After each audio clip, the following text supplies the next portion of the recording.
الحمد للہ وکفا والصلاة والسلام علی سید الرسل وخاتم الانبیاء اما بعد فاعوذ باللہ من الشیطان الرجیم بسم اللہ الرحمن الرحیم وَإِن تَعُدُّوا نِعْمَةَ اللَّهِ لَا تُحْصُوهَا قال رسول اللہ صلی اللہ علیہ وسلم الناس كلهم هالكون إلا العالمون والعالمون كلهم هالكون إلا العاملون والعاملون كلهم هالكون إلا المخلصون والمخلصون على خطر عظیم صدق اللہ العظیم۔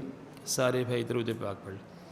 اللہم صلی علی محمد وعلی آل محمد کما صلیت علی ابراہیم وعلی آل ابراہیم انک حمید مجید۔ معزز علماء کرام، طلباء اعظام، اللہ تعالیٰ جل شانہ نے آپ کو ہم سب بھائیوں کو دین کی نسبت سے اس مجلس میں جمع کیا ہے، اور آپ بچے اور طلباء علماء دور دراز سے دین سیکھنے کے لیے اس مرکز میں تشریف لائے۔ اساتذہ نے بڑی محنت کے ساتھ آپ کے اوپر محنت کی، آپ کو مسائل سمجھائے۔ اللہ جل شانہ کی بارگاہ عالیہ میں دعا ہے کہ اللہ پڑھنے پڑھانے کے بعد اللہ ہم سب کو عمل کی توفیق دے، اور عمل کے ساتھ صرف اپنی رضا عطا فرما دے، اخلاص عطا فرما۔ اور یہ جس مجلس میں عام بیٹھے ہیں، بس یہ اللہ کے احسان سمجھے۔ بس جیسے اللہ فرماتے ہیں کہ میرے بندو، میرے تمہارے اوپر اتنے احسان ہیں، اگر اس کو شمار کرنا چاہو شمار نہیں کر سکتے۔ یہ ملک پاکستان اور یہ دینی مدارس ایک اللہ کا عظیم ترین احسان ہے ہمارے اوپر۔ ہماری ایک جماعت گھنی بساؤ افریقہ کے ملک سے آئی، ہمارے علاقے کے آدمی تھے، 7 مہینے کی تشکیل تھی۔ تو انہوں نے بتایا کہ حضرت نصف آبادی عیسائیوں کی ہے اور نصف آبادی مسلمانوں کی ہے۔ ہماری 7 مہینے کی تشکیل تھی، ہم وہاں گھنی بساؤ میں رہے، لیکن مولانا صاحب دین کی اتنی کمزوری ہے، اتنا دین کمزور ہے کہ پورے ملک میں ایک قرآن کا حافظ نہیں ہے اور ایک عالم نہیں ہے بس۔ اور آپ احسان سمجھیں کتنے علماء تشریف فرما ہیں، آپ طلباء ہیں، اور یہ اللہ کا ہمارے اوپر کتنا بڑا احسان ہے کہ اللہ نے ہمیں ایسی مجلسوں میں عطا۔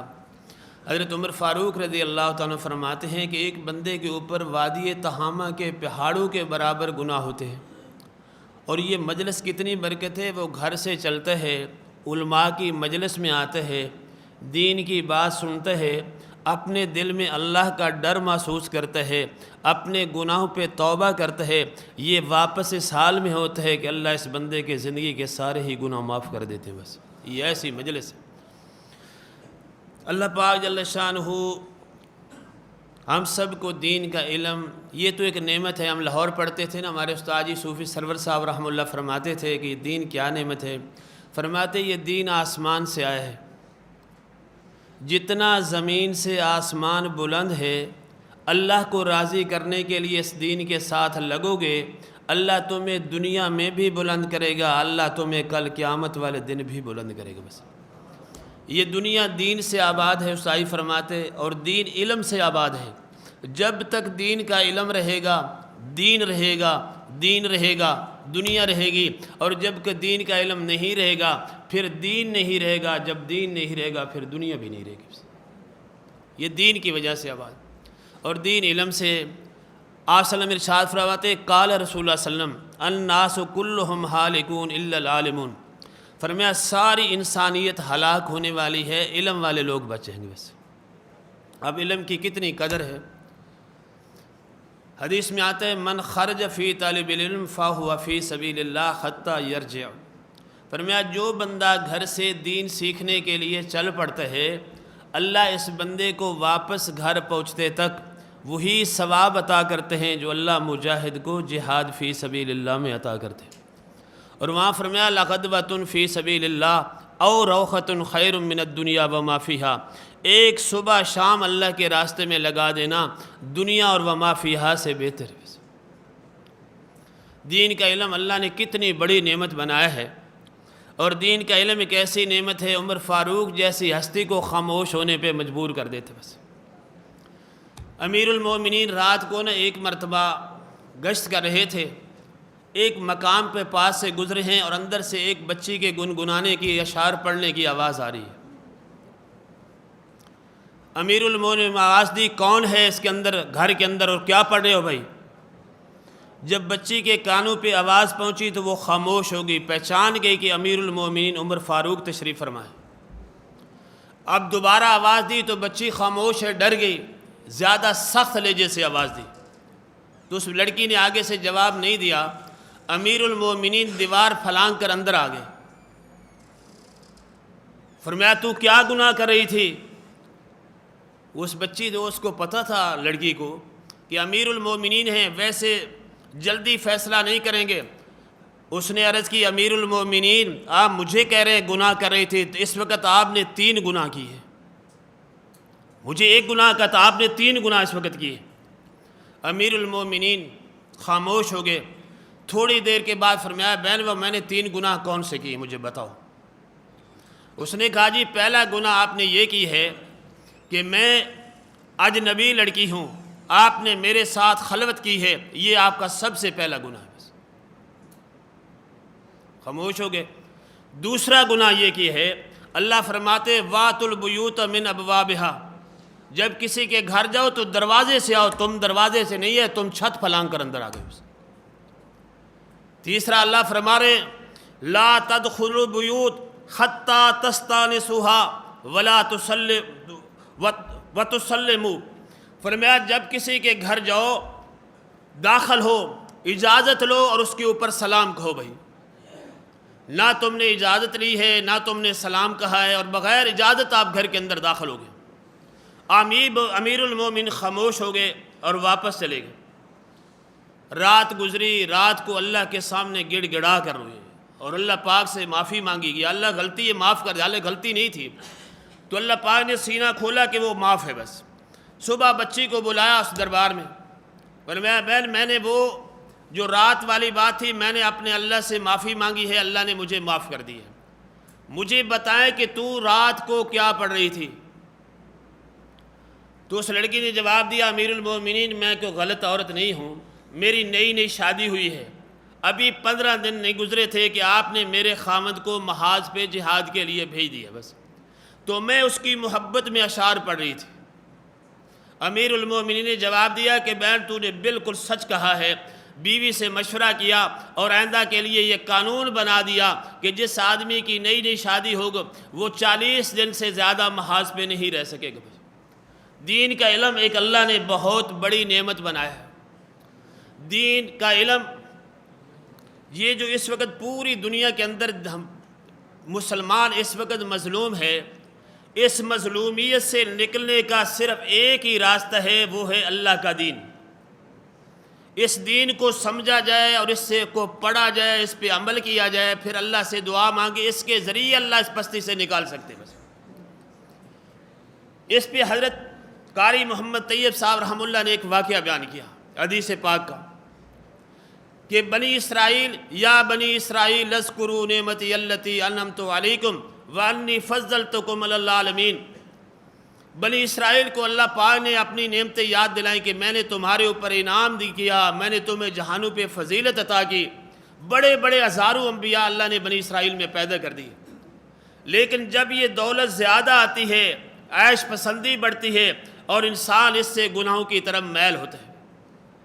جب بنی اسرائیل کے اندر یہ سارے حالات بنے، اللہ کے پیارے پیغمبر دانیال علیہ السلام نے سمجھایا کہ اے بنی اسرائیل اس غفلت کو چھوڑ دو، گناہوں سے باز آ جاؤ، نسلیں تباہ و برباد ہو جائیں گی، نسلیں بری ہو جائیں گی، اللہ کی طرف سے ناراضگی آئے گی۔ اللہ کے پیارے پیغمبر نے سمجھایا، لیکن بنی اسرائیل نے پیغمبر پاک کی بات نہ مانی۔ بس اب اللہ پاک کی ناراضگی آئی، اللہ پاک نے اس قوم پہ عراق کا بادشاہ بخت نصر کو مسلط کیا۔ یہ سورج پرست تھا۔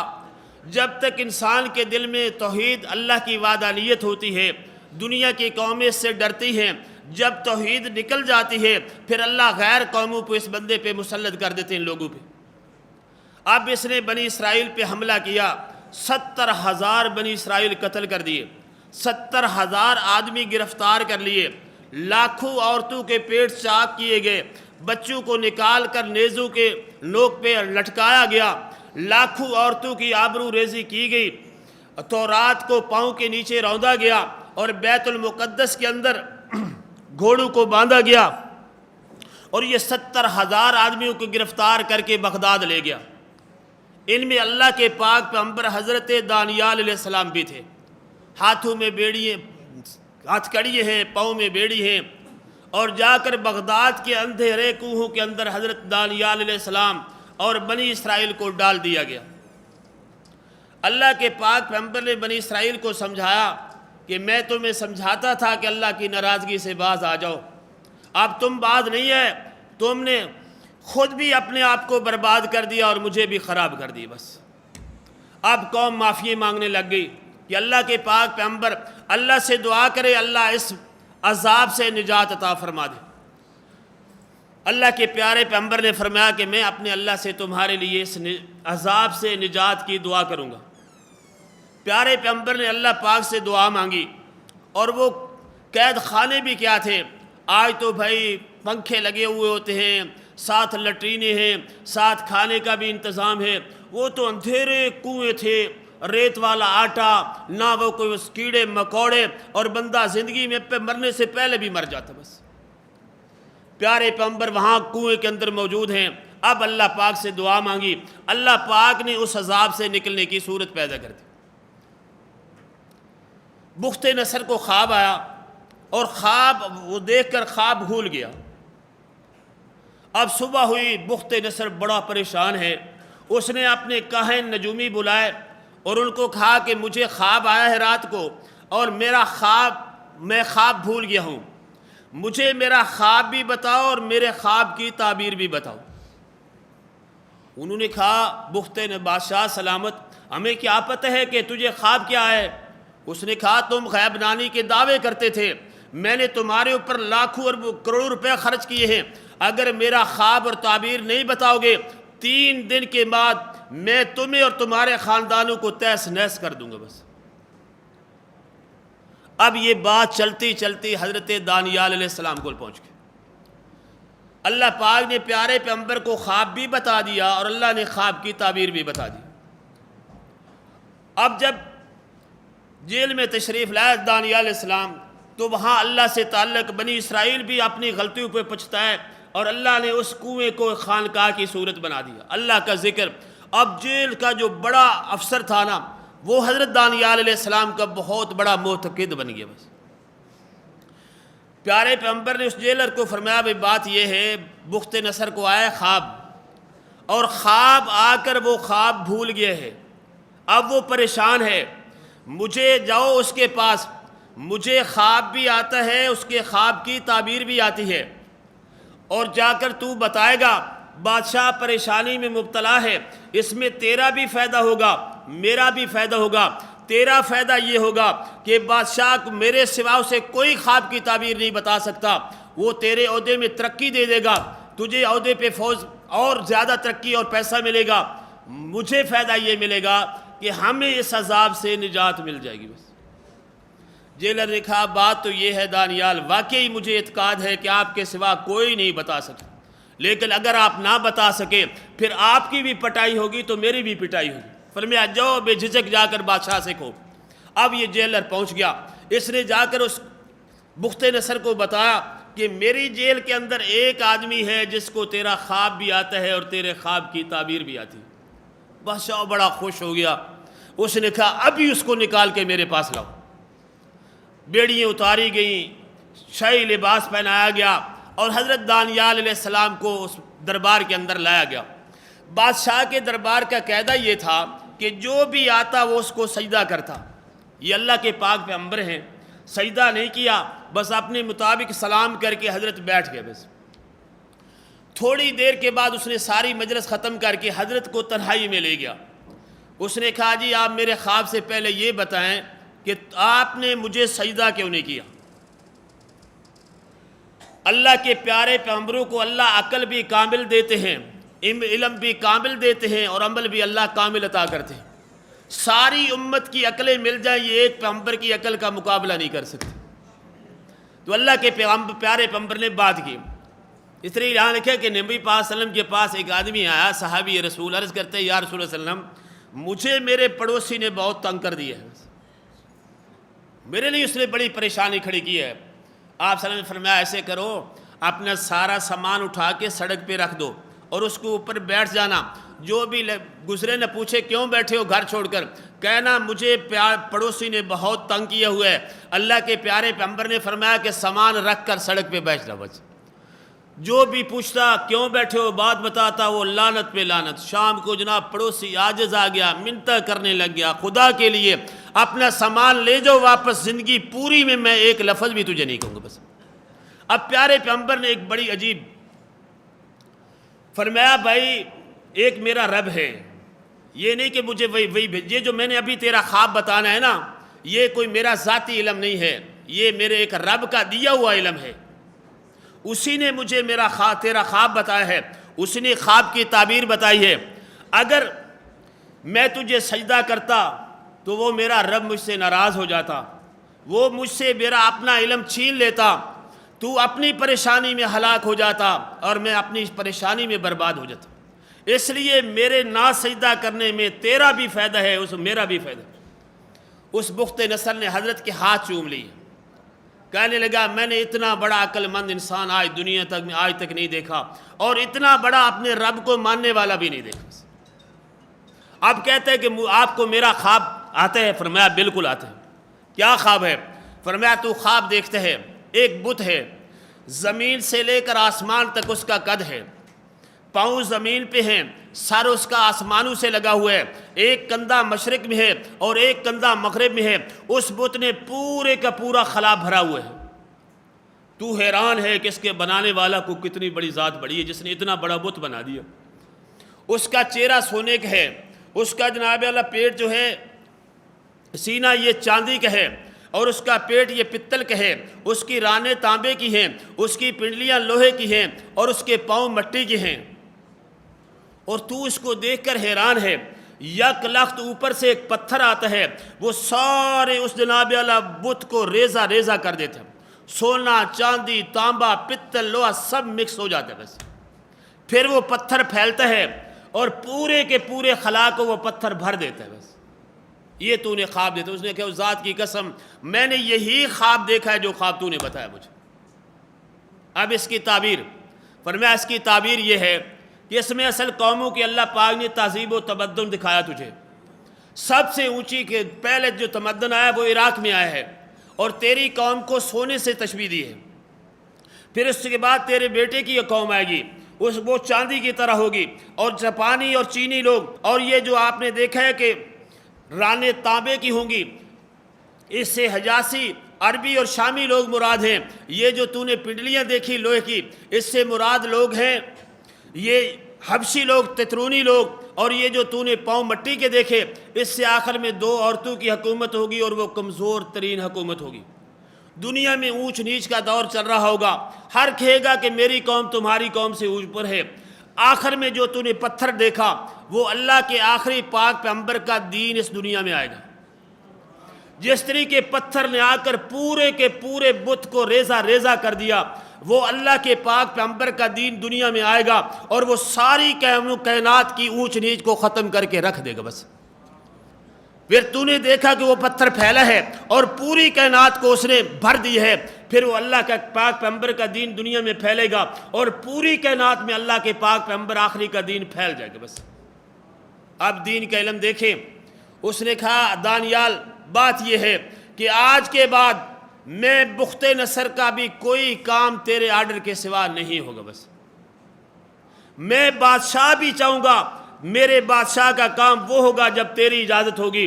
میرے اللہ نے دین کی علم کی برکت سے اس پستی میں پہنچی ہوئی قوم کو اس کنویں سے نکال کر پھر وقت آیا رب نے دوبارہ حکومت عطا کر دی بس۔ بھئی اللہ کے دین کا علم بہت بڑی نعمت ہے۔ قال رسول اللہ صلی اللہ علیہ وسلم من یرد اللہ بہ خیر یفقہ فی الدین، جس بندے پہ اللہ راضی ہوتے ہیں اللہ اس کو دین کا علم عطا فرما دیتے، اور اس کے ساتھ ہے عمل۔ اللہ کرے آپ کے اور میرے اندر بھی دین کے علم کے ساتھ عمل آ جائے بس۔ تو اللہ کرے ہم نماز بھی پڑھتے ہیں، سمجھاتے بھی ہیں کہ نماز کی بڑی، لیکن خود جماعت میں بھی سستی کرتے ہیں، نماز میں بھی کئی دفعہ سستی کر دیتے ہیں۔ ہم پڑھتے ہیں دیکھتے ہیں بھئی بڑے بڑے ہمارے ساتھی نا، وہ نماز میں جماعت میں سستی، نماز میں سستی۔ بھئی نماز میں سستی نہ ہو، نماز کیا نعمت اللہ نے ہمیں دی ہے۔ ہے۔ حضرت ابن سیری رحم اللہ فرماتے ہیں اگر میرا اللہ مجھے قیامت والے دن اختیار دے دے، ابن سیری چاہو تو 2 رکعت نماز لے لو، چاہو تو جنت لے لو، میں عرض کروں گا یا اللہ میں جنت نہیں لوں گا، میں صرف 2 رکعت نماز لوں گا بس۔ کیوں؟ یہ جنت میری رضا کے لیے ہوگی اور 2 رکعت نماز یہ میرے رب کی رضا کے لیے ہوگی، میں اپنی رضا پہ اپنے رب کی رضا کو ترجیح دے دوں گا۔ حضرت عبد الواحد لاہوری رحمہ اللہ ایک بزرگ ہیں، حضرت جنید بغدادی رحمہ اللہ کے خلیفہ ہیں۔ ایک دن حضرت نے ایسے مجلس میں فرمایا بھائی جنت میں نماز ہوگی؟ ساتھیوں نے کہا حضرت وہ تو بدلے کی جگہ ہے، وہاں نماز کیسے ہوگی؟ تو آپ رونے لگ گئے۔ فرمایا جب جنت میں نماز نہیں ہوگی تو ہماری جنت میں زندگی کیسے گزرے گی بھائی؟ تو اللہ کے احسان سمجھیں کہ اللہ پاک جل شانہ نے دین کے ساتھ اور دین والے لوگوں کے ساتھ جوڑے ہیں۔ نماز خود بھی پڑھا کریں اور جن کو اللہ نے امام بنایا اس کے لیے کتنی بڑی بشارت ہے۔ پیارے پیغمبر فرماتے ہیں قال رسول ثلاثۃ لا یحولہم الفضاء الاکبر لا ینالہم الاصحاب وہم علی کسیب من مسک حتی یفرق الخلائق من الاصحاب۔ فرمایا 3 بندے ہوں گے جن کو قیامت والے دن نہ قیامت کا خوف دامنگیر ہوگا، نہ ان کو حساب کتاب دینا پڑے گا، یہ مشک و عنبر کے ٹیلوں پہ آرام کر رہے ہوں گے اور لوگ حساب کتاب میں پھنسے ہوئے ہوں گے۔ رجل ایک بندہ وہ جس نے قرأ القرآن ابتغاء وجہ اللہ تعالی، اللہ کی رضا کے لیے قرآن پڑھا، وَأَمَّا بِهِ قَوْمٌ وَهُمْ بِهِ رَاضُونَ، اور اس نے اللہ کی رضا کے لیے امامت کرائی اور لوگ اس پہ راضی ہوں گے۔ یہ امام قیامت والے دن لوگ حساب کتاب میں پھنسے ہوئے ہوں گے اور یہ امام قیامت والے دن مشک و عنبر کے ٹیلوں پہ تفریح کر رہا ہوگا۔ دیکھیں اللہ پاک نے کتنا بڑا احسان۔ پھر اللہ پاک کے پیارے پیغمبر نے فرمایا قیامت والا دن ہوگا نا، یقال للعابد ادخل الجنہ، اللہ عابد کو فرمائیں گے جنت میں داخل ہو جاؤ۔ یقال للعالم کف، اللہ عالم کو فرمائیں گے ٹھہر جاؤ بھائی۔ اب لوگ جنت میں جا رہے ہوں گے، یہ بیر کھڑا ہوگا، یا اللہ سارے جنت میں جا رہے ہیں میں بیر۔ اللہ پاک فرمائیں گے خطہ تشفیٰ للناس، یہ جہنمیوں کی صفیں کھڑی ہیں، میرا بندہ آج تو سفارش کرتا چلا جا، میں خدا تیرے صدقے اس کو جنت میں بھیجتا چلا جاؤں گا۔ اس لیے ہم نماز بھی پڑھا کریں پابندی کے ساتھ، جماعت کی پابندی۔ اللہ پاک نے جو احکام دی ہیں پڑھے، اللہ اس کے پورا طور پر عمل کی توفیق عطا فرما دے اور پھر اللہ ہمارے اندر اخلاص پیدا کر دے۔ وَالْعَامِلُونَ كُلُّهُمْ هَالِكُونَ إِلَّا الْمُخْلِصُونَ، اخلاص اللہ کے ہاں اخلاص کی قدر ہے بس، اللہ وہ اخلاص ہماری زندگیوں میں ڈال دے۔